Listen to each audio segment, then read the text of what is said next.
Shalom saudara, selamat pagi. Kita akan lanjutkan apa yang minggu lalu sudah kita pelajari, yaitu tentang Basileia tou Theou, yaitu kerajaan Allah yang merupakan tema utama dari kabar baik atau Injil.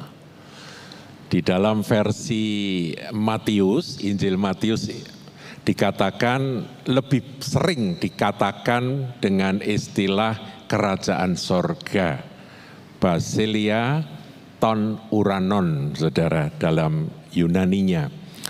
Nah, kali ini kita akan lanjutkan dengan satu judul, bisa ditampilkan, yaitu puncak penggenapan nubuatan mesianik.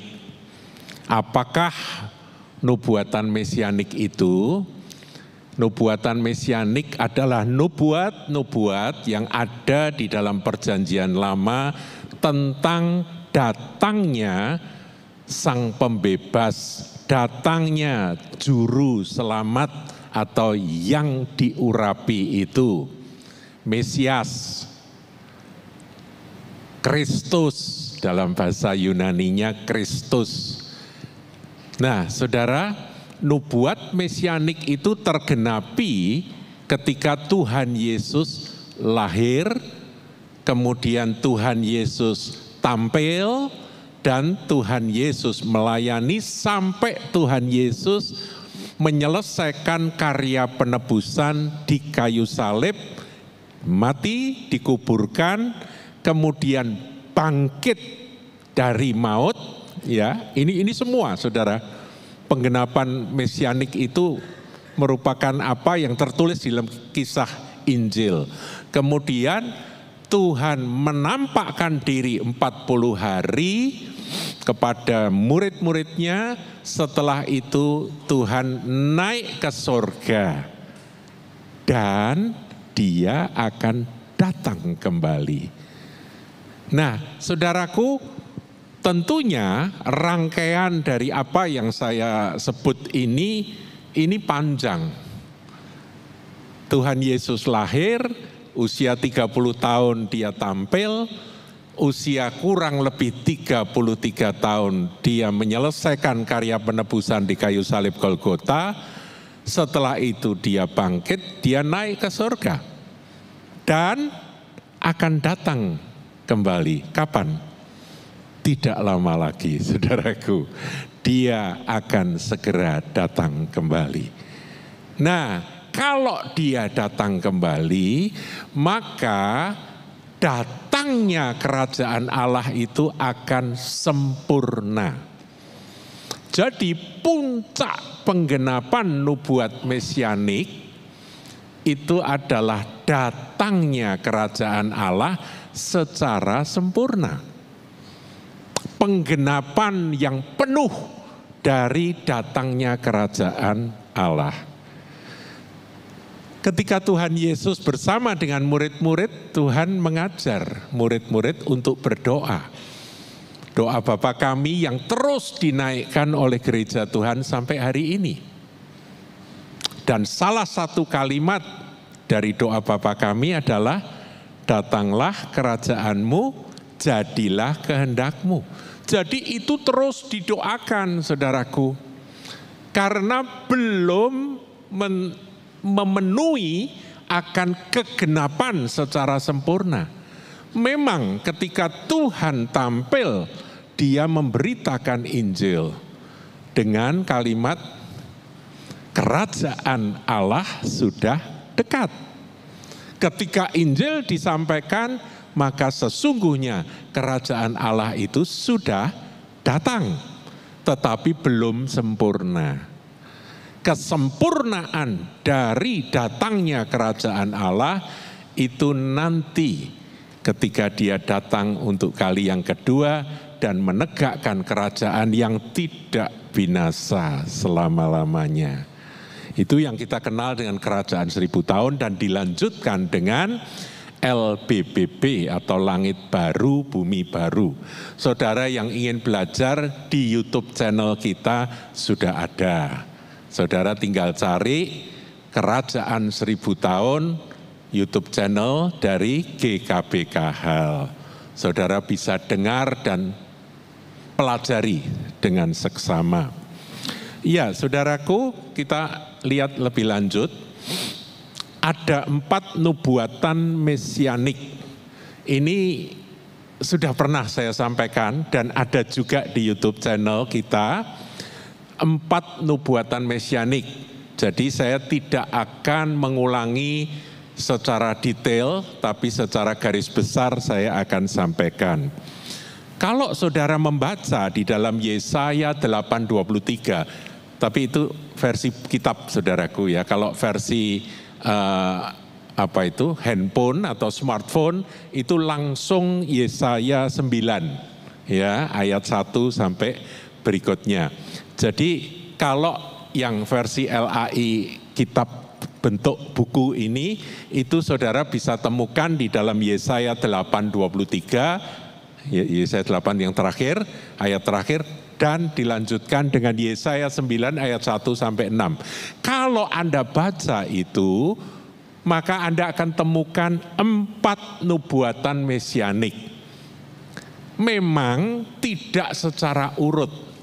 Nah, urutannya yang seperti apa secara kronologis saya tampilkan satu persatu. Yang pertama, dinubuatkan bahwa Mesias itu akan lahir. Ini nubuatan ditulis oleh Yesaya kurang lebih 700 tahun before Christ, sebelum Yesus lahir. Jadi sudah dinubuatkan 700 tahun sebelum Tuhan Yesus lahir, hari Natal. Nah, dikatakan di dalam Yesaya 9 ayat 5, ini ayat yang sering dipakai untuk khotbah Natal, saudaraku ya. Kita baca sama-sama, mari 2, 3.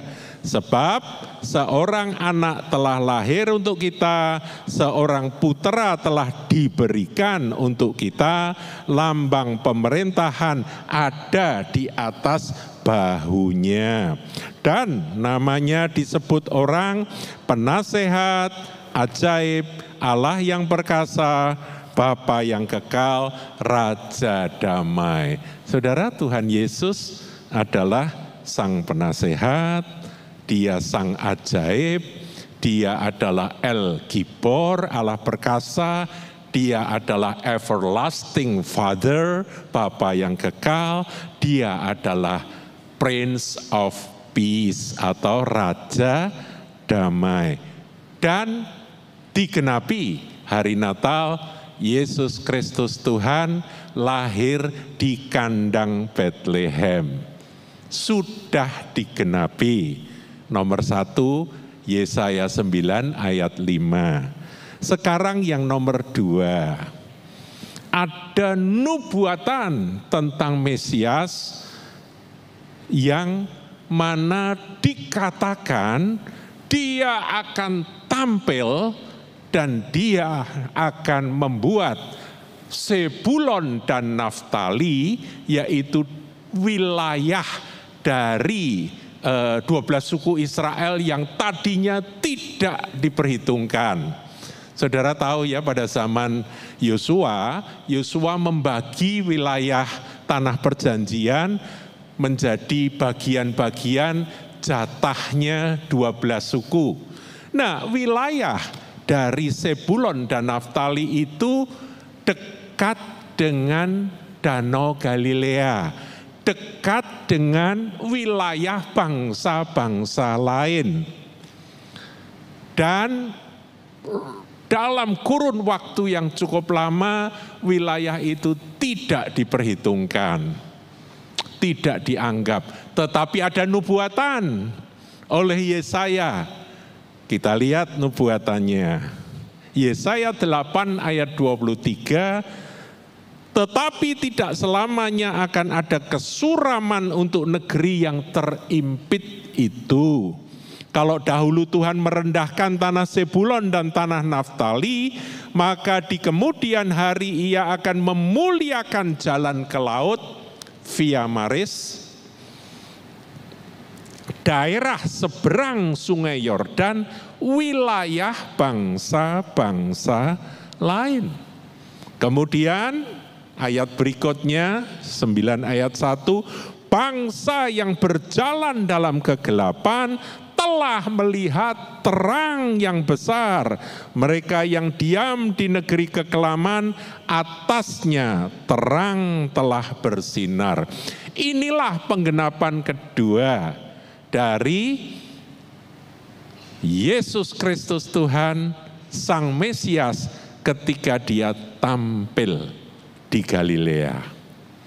Menggenapi akan 700 tahun sebelumnya nubuat yang disampaikan oleh Nabi Yesaya bahwa Naftali dan Zebulon, itu sekitar Danau Galilea, akan dilawat Tuhan, yaitu dengan tampilnya Tuhan Yesus Kristus. Saudara, kalau mau lihat kegenapannya di dalam Perjanjian Baru, kita bisa tengok di Matius pasal yang keempat. Coba ditampilkan ayat 12 mulai. Ya. Tetapi waktu Yesus mendengar bahwa Yohanes telah ditangkap, menyingkirlah ia ke Galilea. Nah, Galilea itulah wilayah Naftali dan Zebulon.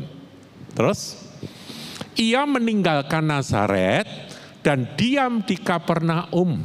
Sehingga Kapernaum kemudian disebut kotanya sendiri, gitu ya.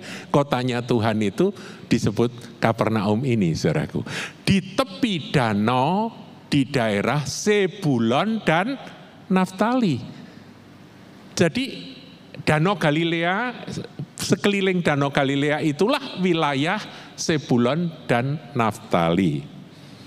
Supaya genaplah firman, Zebulon Naftali dikembalikan dulu. Jadi ia meninggalkan Nazaret dan diam di Kapernaum, di tepi danau daerah Zebulon dan Naftali. Ya, saya jelasin bahwa Zebulon Naftali adalah daerah-daerah yang ada di tepi Danau Galilea. Saudara yang sudah pernah ke sana pasti paham. Galilea itu cukup luas dan kota-kota yang ada sekelilingnya itu wilayah Zebulon dan Naftali pada zaman Yesus. Yang dinubuatkan oleh Nabi Yesaya tadi. Bahwa Zebulon Naftali yang tadinya tidak diperhitungkan, direndahkan, kemudian diangkat oleh Tuhan. Karena terang Tuhan bercahaya di sana, yaitu terang dunia itu tampil. Tuhan Yesus. Nah, berikutnya ayat. Supaya, apa saudara?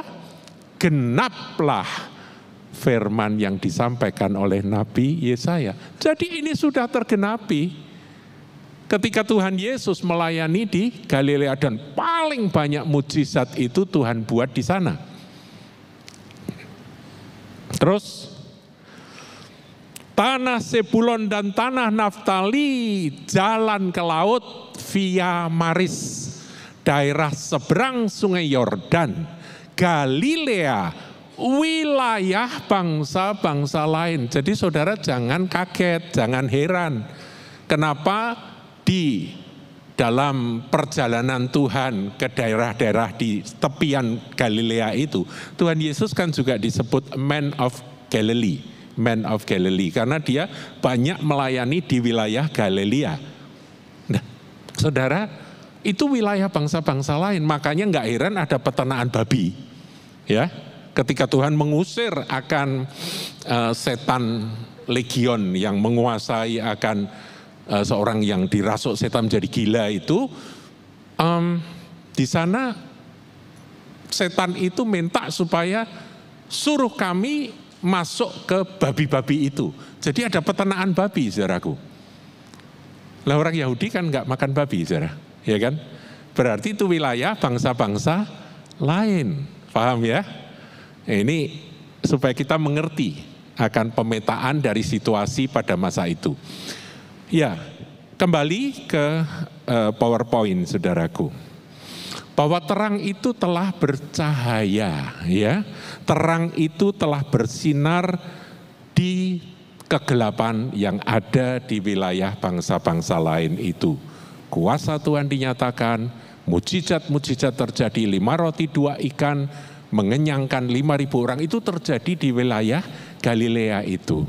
Setan diusir, ya, si orang gila yang tangannya dirantai, rantainya diputuskan, pukul-pukul badan dengan batu, disembuhkan oleh Tuhan, setannya diusir dan dia menjadi waras dan menjadi pengikut Tuhan. Nah, saudaraku, itu semua terjadi di wilayah itu.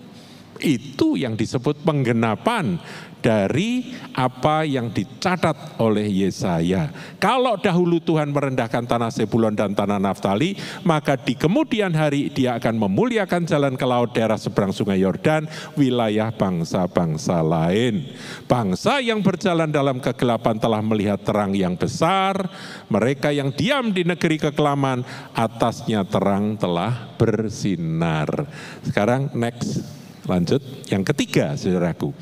Ini nubuatan ketiga, saya sampaikan pada Anda bahwa ini sedang tergenapi. Siapa yang menggenapi? Tubuh Kristus, gereja Tuhan. Ayat 2 dari Yesaya 9 berbunyi, di situ tentang sorak-sorai dan sukacita besar pada hari kekalahan Midian. Saudara nanti garis bawahi kata kekalahan Midian. Karena itu ada kaitannya dengan Indonesia, saudaraku.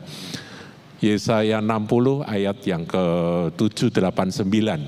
Itu adalah hari kekalahan Midian. Saya pernah sampaikan ini, tapi nggak mungkin saya sampaikan di tempat ini. Itu harus ada di ruang khusus saya sampaikan. Nah, begini firman-Nya. Engkau telah menimbulkan banyak sorak-sorak dan sukacita yang besar. Mereka telah bersukacita di hadapanmu seperti sukacita di waktu panen.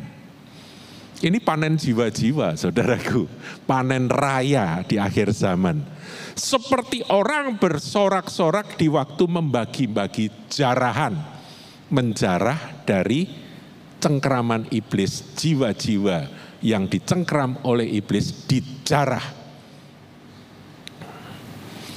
Ayat 3, sebab kuk yang menekannya, ini berbicara tentang kuasa dosa, kuasa penindasan, dan gandar yang di atas bahunya serta tongkat si penindas, telah kau patahkan seperti pada hari kekalahan Midian. Dan ini mengacu kepada peristiwa Gideon dengan 300 laskarnya mengalahkan Midian yang jumlahnya tak terbatas itu, saudaraku. Sebab Midian dan Amalek bergabung jumlahnya luar biasa banyak, tetapi dikalahkan dengan 300 laskar Gideon. Dan 300 ini dibagi menjadi 3. Maknanya apa? Saudara nanti tanya saya pribadi. Nggak mungkin saya sampaikan di sini. Baca sendiri, saudaraku. Hakim-hakim pasal yang ke-7. Saudara nanti temukan itu. Ini sedang tergenapi hari-hari ini. Dan masih berlangsung. Saya percaya ini sedang digenapi oleh tubuh Kristus, oleh gereja Tuhan. Nah, nubuat yang terakhir yang akan tergenapi, yaitu puncak dari penggenapan mesianik, penggenapan nubuatan mesianik, yaitu datangnya kerajaan Allah di bumi secara penuh, secara sempurna.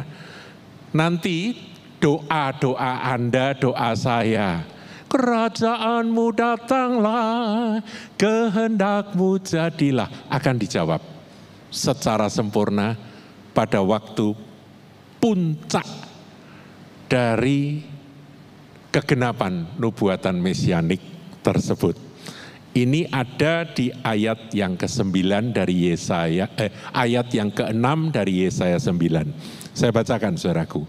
Besar kekuasaannya dan damai sejahtera tidak akan berkesudahan. Kapan itu terjadi, saudaraku? Damai sejahtera yang tidak berkesudahan itu kapan terjadinya? Ya, pada waktu itu.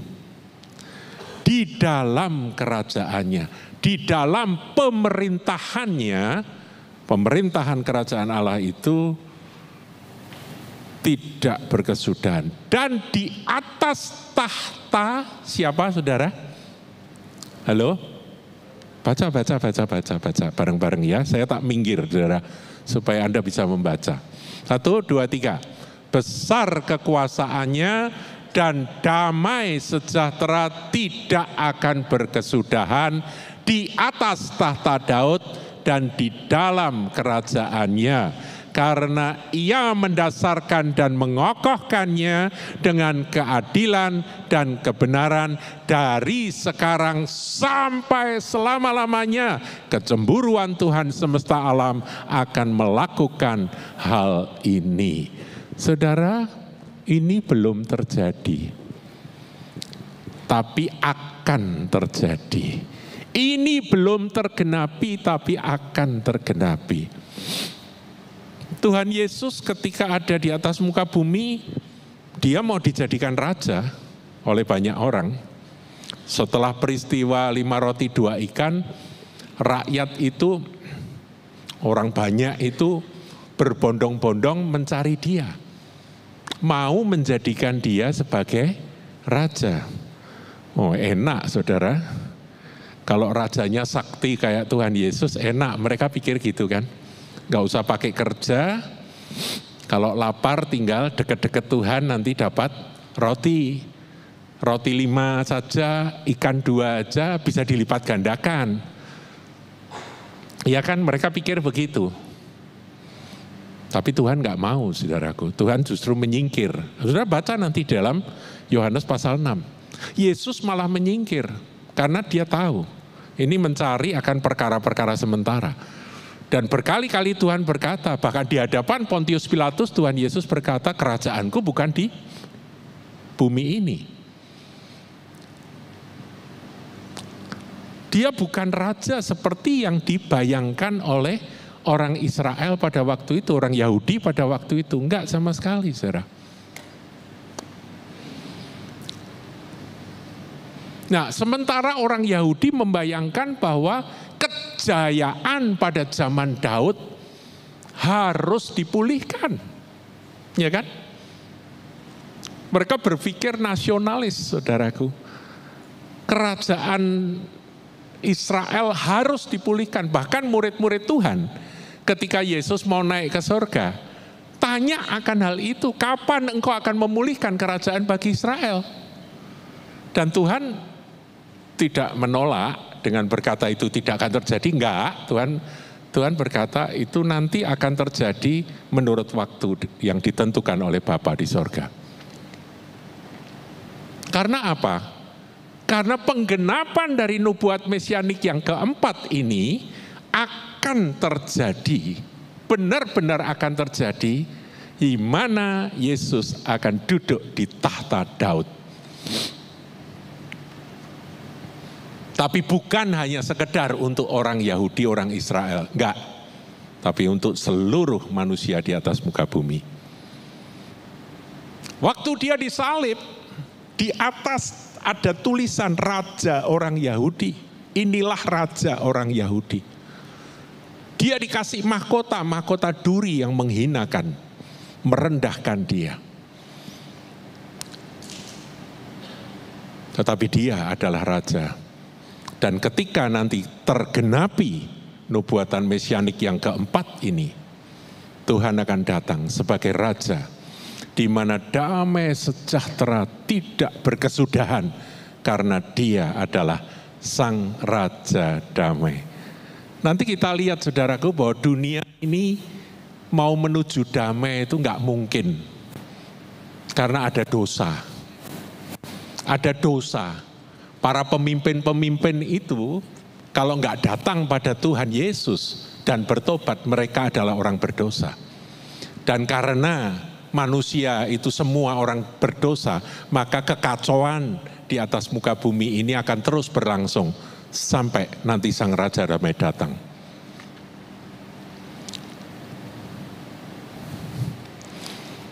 Ya, kita lanjut saudaraku.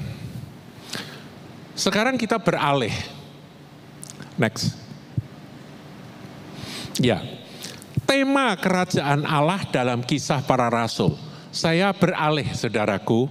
Tadi kita berbicara tentang puncak dari nubuatan mesianik itu adalah kedatangan kerajaan Allah secara lengkap, secara penuh. Nah sekarang saudara, kita akan lihat tema kerajaan Allah dalam Kisah Para Rasul.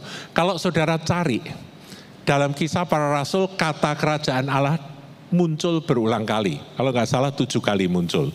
Nah, awalnya ya saudara, di situ ada tulisan peran, tapi itu salah ketik itu. Mestinya pesan. Pesan Tuhan Yesus sebelum naik ke surga. Jadi Tuhan menampakkan diri 40 hari kepada murid-murid.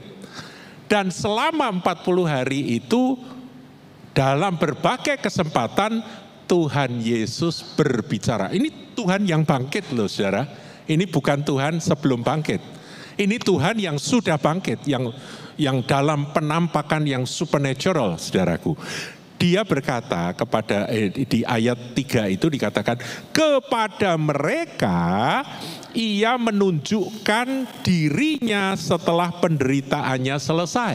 Ya kan? Setelah penyaliban usai dilewati, dia menunjukkan dirinya dan dengan banyak tanda ia membuktikan bahwa ia hidup. Sebab dia hidup, ada hari esok. Sebab dia hidup, ku tak gentar, dia hidup. Katakan Yesus hidup, 1, 2, 3, Yesus hidup. Dan dia menyertai saudara dan saya selama-lamanya. Dengan banyak tanda ia membuktikan bahwa dia hidup. Sebab selama 40 hari ia berulang-ulang menampakkan diri dan berbicara kepada mereka tentang apa? Kerajaan Allah. Tuhan bicara, murid-muridku, aku sudah selesaikan bagianku. Terus beritakan kerajaan Allah. Hadirkan kerajaan Allah di mana-mana. Pemerintahanku harus dinyatakan di mana-mana. Orang yang percaya dan menerima akan beroleh damai sejahtera, sukacita dalam Roh Kudus dan kebenaran. Dan kuasa dunamis akan menyertai mereka. Itulah kerajaan Allah.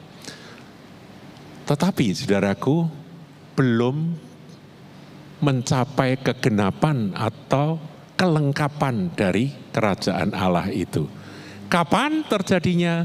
Nanti ketika dia datang kembali. Tetapi gereja Tuhan beroleh pesan, perintah, beritakan kerajaan Allah.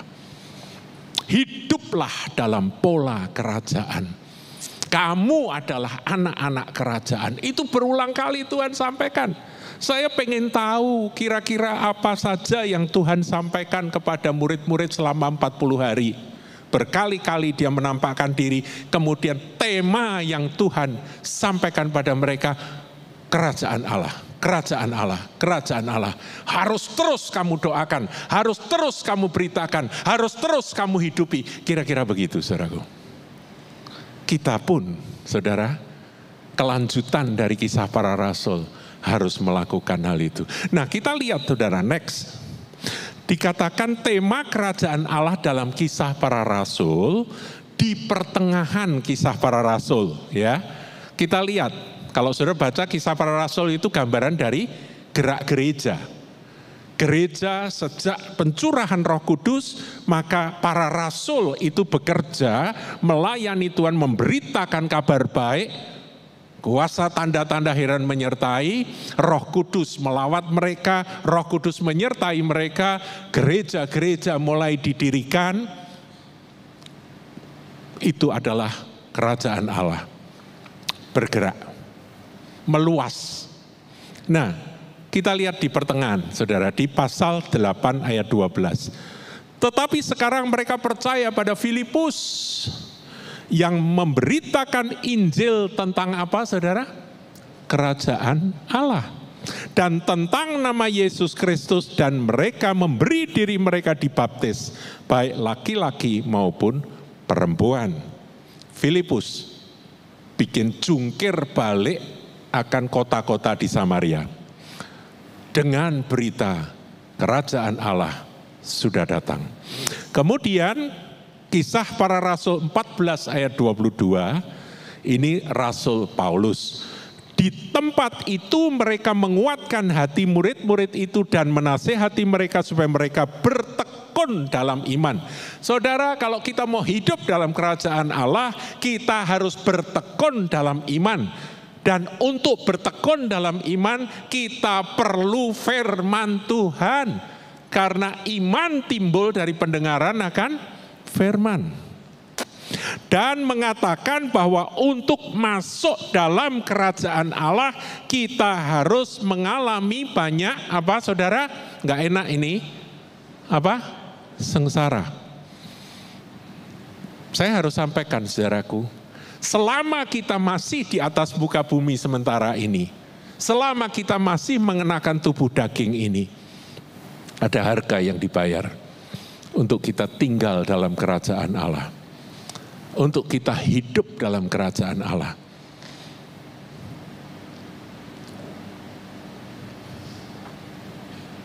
Ada harga yang dibayar dan penderitaan yang dialami oleh murid-murid pada waktu itu, sengsara yang dilewati oleh murid-murid pada waktu itu, dikatakan oleh Rasul Paulus, itulah harga untuk masuk dan tinggal dalam kerajaan Allah. Basileia atau Theo.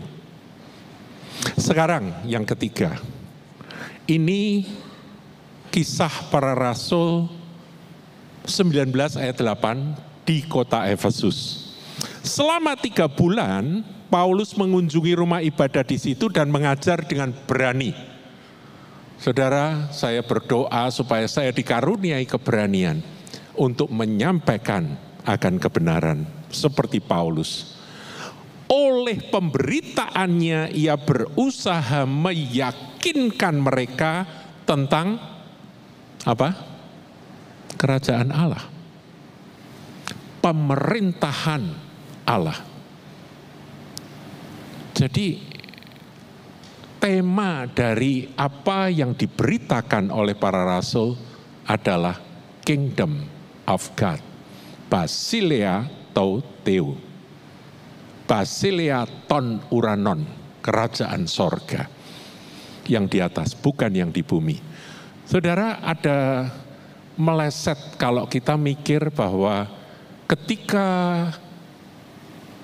kita berdoa, terjadi perbaikan-perbaikan sementara, dan kita anggap itu adalah tujuan utama, kita meleset.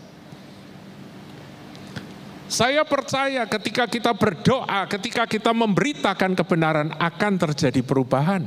Buktinya ketika Tuhan datang, dia membawa berita kerajaan Allah sudah datang, orang sakit sembuh.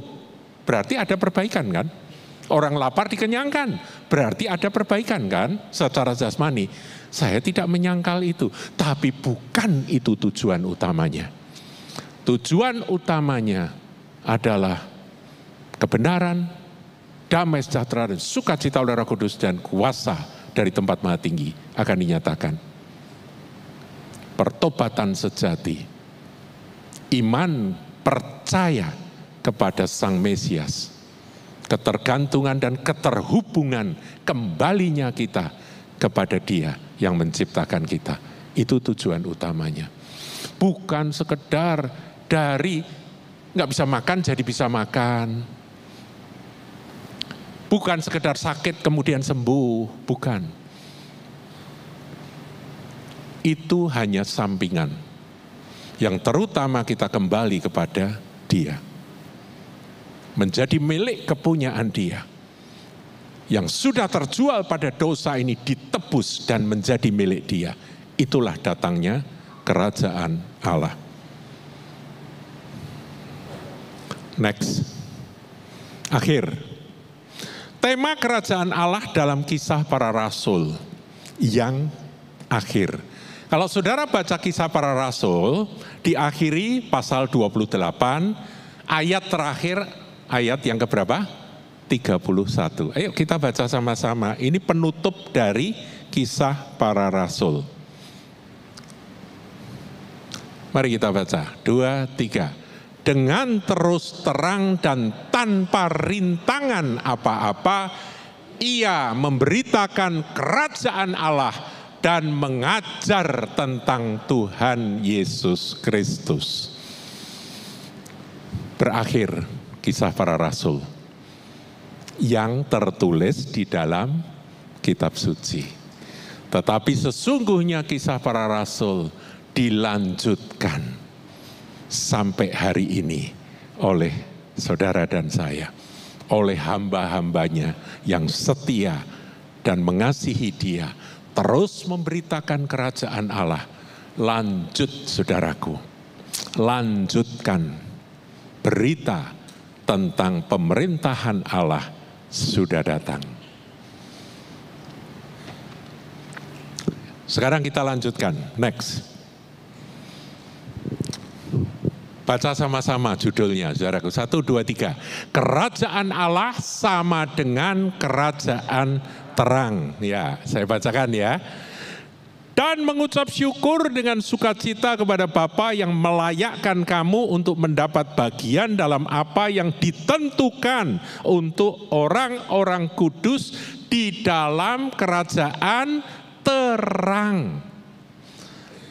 Jadi kerajaan Allah itu kerajaan terang, saudaraku. Dan berkali-kali kalau kita temukan di dalam ayat-ayat firman, kalau terang itu datang, kegelapan tidak dapat menguasainya. Saya merenung-renung saudaraku bahwa sesungguhnya gelap itu adalah keadaan di mana tidak ada terang. Betul ya? Dikatakan gelap itu karena tidak ada terang. Jadi kalau ini lampu dimatikan semua, blackout saudaraku, maka gelap. Dan kalau gelap kita semua bingung. Malam hari lampu mati, pet, begitu ya, listrik mati, bingung saudara, langsung pada teriak HP gitu ya.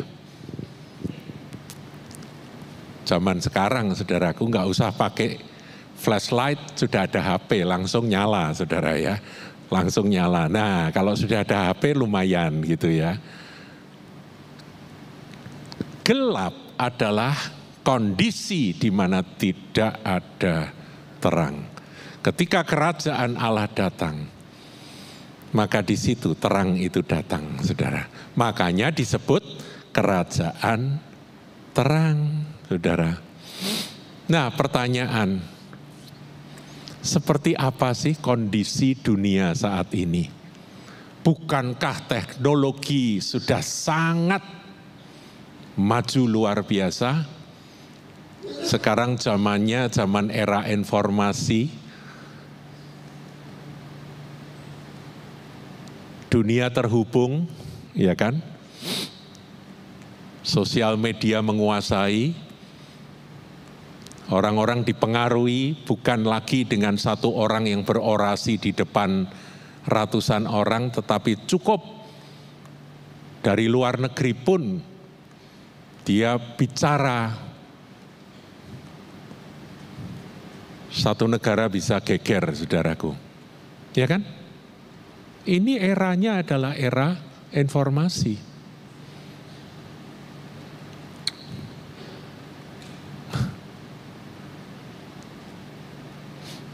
Makanya anak-anak Tuhan harus hati-hati ya. Jangan sedikit-sedikit percaya pada apa yang disampaikan oleh orang-orang yang ada di sosmed, saudaraku. Saudara tahu Nepal itu sampai kacau kayak gitu itu karena apa? Karena sosmed diblokir, saudara. Marah itu Gen Z. Gen Z itu sama sosmed sudah nggak bisa dipisahkan. Nyawanya itu Gen Z.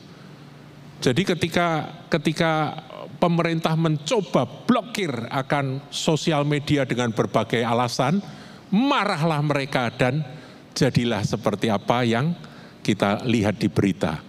Nepal runtuh pemerintahannya. presidennya turun, PM-nya turun, menteri keuangannya dianiaya, sengeri itu, rumah-rumah, gedung parlemen dibakar habis, dan paling ngeri saya ngelihat Hotel Hilton yang nggak ikut-ikut itu kan bisnis, saudaraku, hangus, saudaraku. Itu nggak mikir mereka yang membakar itu, saudara. Untuk bangun itu berapa nilai, berapa harganya. Yang paling sedih, paling stres adalah perusahaan asuransi, saudaraku, bangkrut semua itu. Tapi ini yang terjadi. Kenapa? Nah, kita lihat, saudaraku, suka enggak suka, mau enggak mau kita ada di era ini. Bisa ditampilkan filmnya, cuplikan film.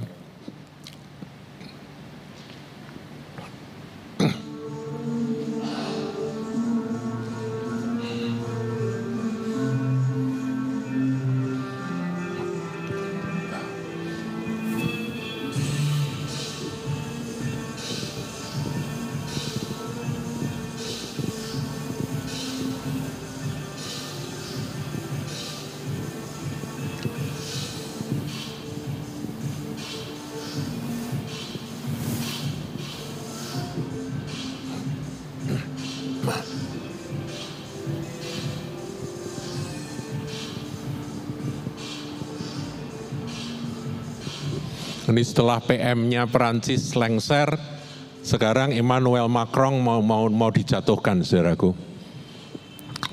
Perancis ini gensinya menggila, saudara.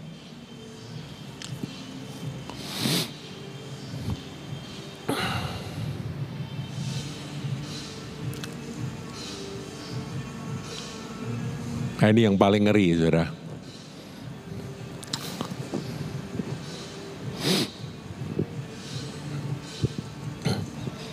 Itu ada temannya Glory yang namanya Yulia, tinggal di Nepal, di Kathmandu, saudaraku, seorang misionari, suaminya juga misionari. Mau beli obat untuk anaknya nggak bisa, saudara, karena apotek semua tutup. Ini tetangga kita, Thailand, vs Kamboja, belum selesai, saudara.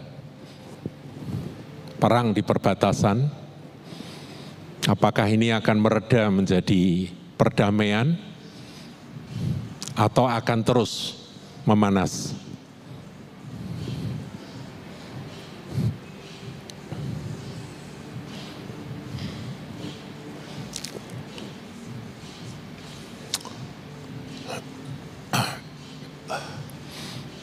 Berita terakhir, Israel menyerang 6 negara.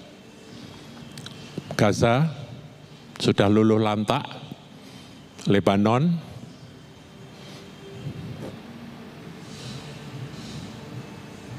Suriah,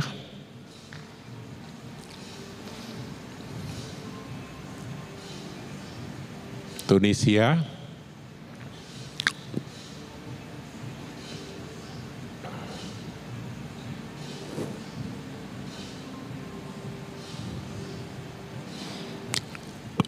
Qatar, dan saya baca berita dibalas juga, jadi ngeri, saudara.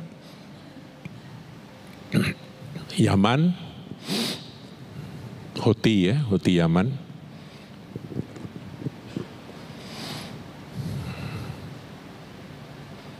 Iya. Jadi, apakah dunia sedang baik-baik saja? Ini belum lengkap loh. Ekuador kemarin juga meledak, saudaraku. Kemudian perang Rusia dengan Ukraina juga belum berakhir. Ketegangan di Venezuela juga memanas karena kapal induk dari Amerika sudah mendekat di perairan pantai di dekat Venezuela. Jadi nggak baik-baik saja, saudaraku, dunia ini.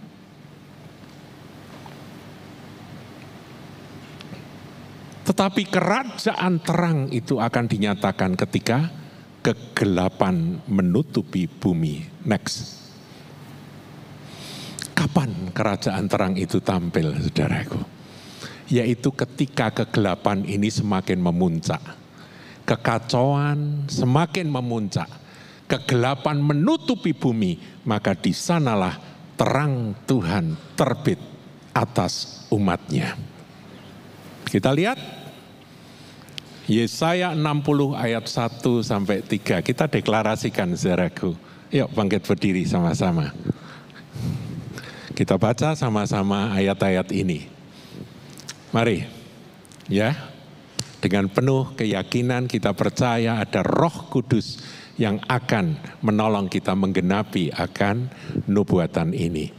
1, 2, 3. Bangkitlah, menjadi teranglah, sebab terangmu datang dan kemuliaan Tuhan terbit atasmu.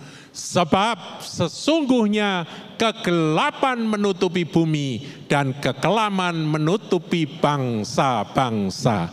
Tetapi terang Tuhan terbit atasmu dan kemuliaannya menjadi nyata atasmu. Bangsa-bangsa berduyun-duyun datang kepada terangmu dan raja-raja kepada cahaya yang terbit bagimu. Katakan amin. Silakan duduk, saudaraku. Iya, haleluya. Mari kita berdoa.